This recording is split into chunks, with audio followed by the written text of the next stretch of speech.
हमारा सुकून बेमज़ा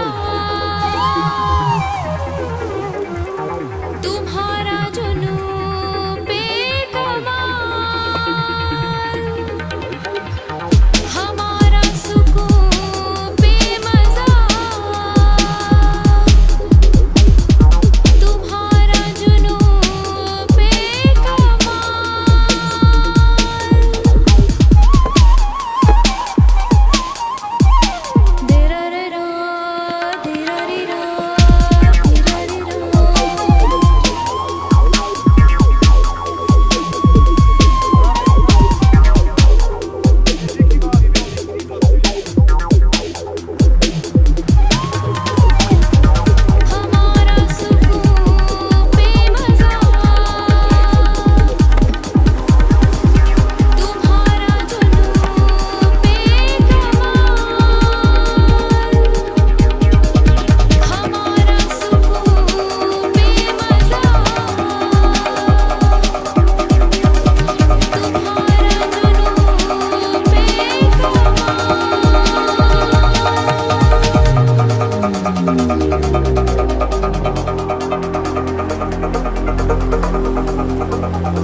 Est-ce que ça va bien? Général de la présidence de la République. Cette lettre, on l'a reçue il y a à peine 10 minutes. Donc je vais la découvrir, je vais vous la lire également. Donc c'est une lettre qui est adressée à M. Bernard Le Soirec, collectif pour la défense de l'extension du plateau continental de Saint-Pierre-et-Miquelon. Monsieur, le président de la République a bien reçu le courrier par lequel vous avez attiré son attention sur l'extension du plateau continental de Saint-Pierre-et-Miquelon. Particulièrement attaché au développement de l'archipel de Saint-Pierre-et-Miquelon, le chef de l'État m'a confié le soin de vous répondre. Le renforcement de la coopération avec le Canada est une priorité, qu'il s'agisse de l'extension des ressources halieutiques ou du développement de l'industrie des hydrocarbures. Le président de la République a insisté sur ce point lors de son déplacement au Canada et dans une lettre adressée au Premier ministre Harper en octobre 2008. Le dossier de l'extension du plateau continental doit y contribuer, comme l'a montré le rapport adopté par la Commission des Affaires étrangères de l'Assemblée nationale en décembre dernier. Le plateau continental pourrait en effet constituer une des zones privilégiées de la coopération entre l'archipel et le Canada. La mobilisation de la population autour de l'ensemble des élus de l'archipel indique que l'attente locale est forte sur ce dossier d'extension. La délimitation de ce plateau continental n'est pas tranchée. Elle ne pourrait l'être que dans la commission des limites du plateau continental des Nations Unies. C'est pourquoi une lettre d'intention comprenant des informations préliminaires à l'appui de la demande d'extension sera présentée auprès du secrétaire général des Nations Unies avant le 13 mai prochain.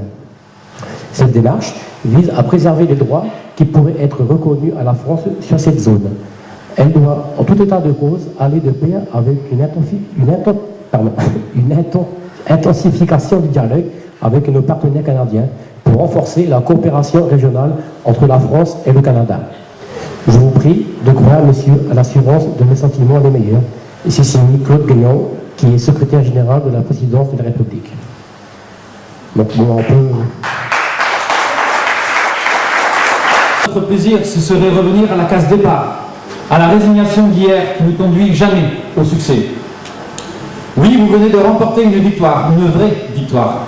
Désormais, la question n'est pas de savoir jusqu'où le gouvernement n'ira pas, elle est d'être confiant et d'accompagner ce gouvernement, de le pousser peut-être, par notre union, notre détermination à aller loin, dans cette volonté, celle de voir une France nouvelle, désireuse de mieux s'affirmer dans la région. Pour cela, l'union est indispensable, celle, en premier chef, des élus. Et nous serons là, au besoin, pour porter et conduire ensemble l'archipel à cet objectif nécessaire à garantir un avenir prometteur.